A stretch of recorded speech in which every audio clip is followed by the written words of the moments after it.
all know, one of my top priorities as governor has been to improve education in Georgia public schools. A painful process, I might add. The JASON program allows Georgia teachers to enhance the classroom experiences, and it could not come at a more crucial time. This entire program could not come at a more crucial time in our state's history.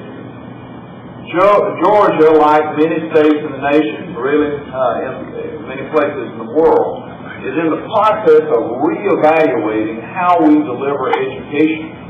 Not only how we deliver, but in setting high expectations and high standards so that our children can become trained workers in the new economy that is being created all around us. And the JASON program demonstrates how Georgia is adapting to those changes. In this state, not somewhere else, but in this state in 1968, just 32 years ago, 65% of the jobs that were being created in this state did not require any education beyond a high school level. If you had a high school diploma, you had a ticket to full employment for the rest of your life. In 32 years, today, the reverse is true. 65% of the jobs being created require at least 2 years of post-secondary education. Most of those jobs require higher skills in math and science and in technology. So jobs today require skills, and children today cannot leave school without them. Now, the two greatest weaknesses we have in this entire process is science and math. According to the National Assessment of Education Progress, or NAEP, which is generally considered to be the best assessment nationwide because it's a nationwide test sponsored by the United States government. In 1996, which is the last year we've been examined, 49% of the students in this state were labeled below basic in math. And in science, 50% were labeled below basic.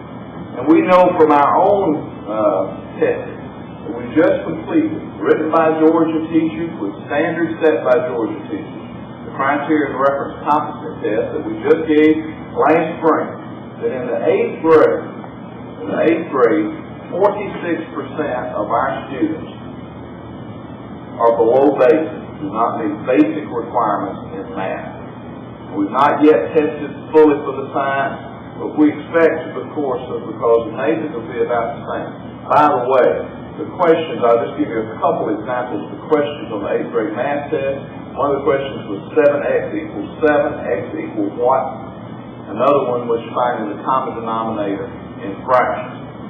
The reason that I bring this forward is to tell you that we have to look in math and in science to programs like JASON to create interest, to raise standards, and to deliver the excellence that our children deserve and that business is requiring. Now, the JASON program helps students develop an interest in those 65% of the jobs that I talked about just a moment ago. The ones that require skills and that require training. The program is enhancing the math, science, and technology education of almost 8,000 Georgia students. Now, Georgia has the fastest growing high-tech workforce in the nation. It ballooned by 9% in 1996 alone. The program, the JASON program, also allows teachers to get enhanced teaching in math, science, and technology. Teachers register for a professional development workshop before they are able to teach the JASON curriculum. Teachers come back to school with new vigor and incorporate their new knowledge into lesson plans for the children in their class. Programs like JASON help promote interest in science and math, areas where we need more teachers.